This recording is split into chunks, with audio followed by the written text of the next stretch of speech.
Hello, welcome to President Trump Watch, highlights of selected executive actions. Today is January 31st, 2025. I'm Merrick Masters, Professor of Business Emeritus, commentator, and podcaster. You can find me at my email address and on my YouTube channel. Today we're going to review some of the recent actions which have taken place under the Trump administration via executive order, memos, and announcements. This is a rapidly changing set of developments. More activities are taking place on today, January 31st, Friday. And so by the time you actually view this, there may be updates that are missing, but I want to give you an overview of the situation as it stands now. Several major categories of executive orders, memos, and announcements have taken place since January 20th, 2025. Among the most frequently present in the wide range of orders and actions taken, those pertaining to diversity, equity, and inclusion, border security, and the federal sector agency and personnel reviews. There have been numerous changes in personnel, and additional changes evidently are underway today, and they will be clearer as the night approaches. But at this point in time, removals of 2 Equal Employment Opportunity Commissioners, a removal of a member of the National Labor Relations Board, and the National Labor Relations Board's General Counsel has taken place. 18 inspectors general have been terminated, including those at Defense, Health and Human Services, and Labor. There have been firing of several officials at the Department of Justice involved in the prosecution of President Trump. And there apparently are underway now the firing of FBI agents who were involved in the investigation of President Trump. The upshot of these changes in personnel is that they represent a clear exercise of expanded managerial power over appointed and career officials aimed at aligning personnel to presidential agendas. There have also been a slew of activities taking place with regard to hiring, financial assistance, and regulation freezes. The upshot of these is that, again, you are witnessing expanded managerial powers to align personnel, spending, and policy with presidential agendas. Included in this was a very controversial action taken by President Trump in the past few days to freeze federal financial assistance.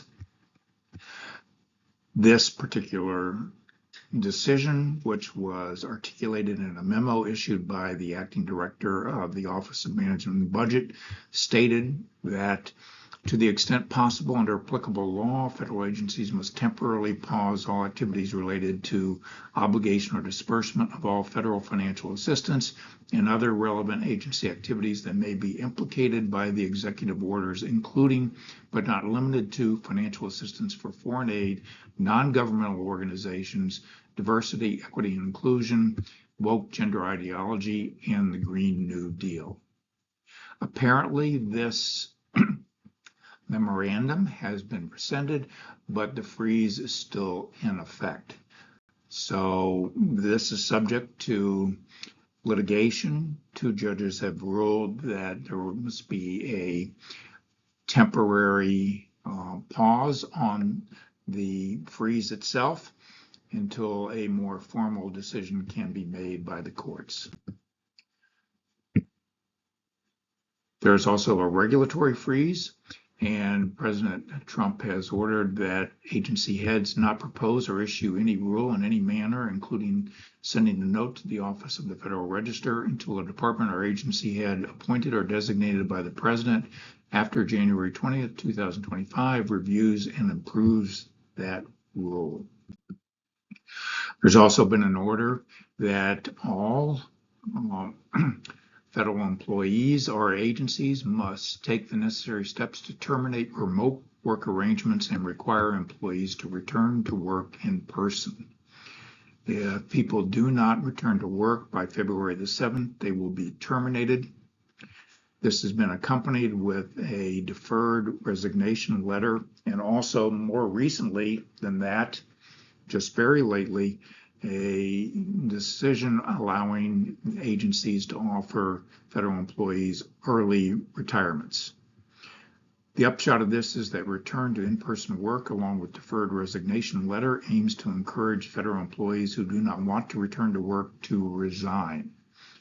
Those who refuse policy mandate to this effect will be terminated. This is basically, in my judgment, a reduction in workforce policy. This is the deferred resignation letter, which was sent to federal employees via email. A variety of actions have been taken place to ban diversity, equity, and inclusion initiatives in the federal government, and by extension through contracts to government contractors and perhaps universities. The upshot is that actions aimed at banning equity based on definitions of discrimination have been imposed, and efforts to dismantle the institutional infrastructure behind diversity, equity, inclusion in both government and government-supported organizations is underway. Among other things, the president took a dramatic set of steps rescinding previous executive orders, which had instituted diversity, equity, and inclusion policies, including Lyndon Johnson's 1965 order, which first provided for affirmative action. Keeping America safe in aviation, there has been special attention to eliminating diversity, equity, and inclusion in aviation, which took place actually initially before on January 21, 2025, before the tragic plane crash that occurred on January 30th, 2025, in which people were killed in a mid-air collision over the Reagan Airport. Thoughts and prayers are with those who have suffered losses in this tragedy.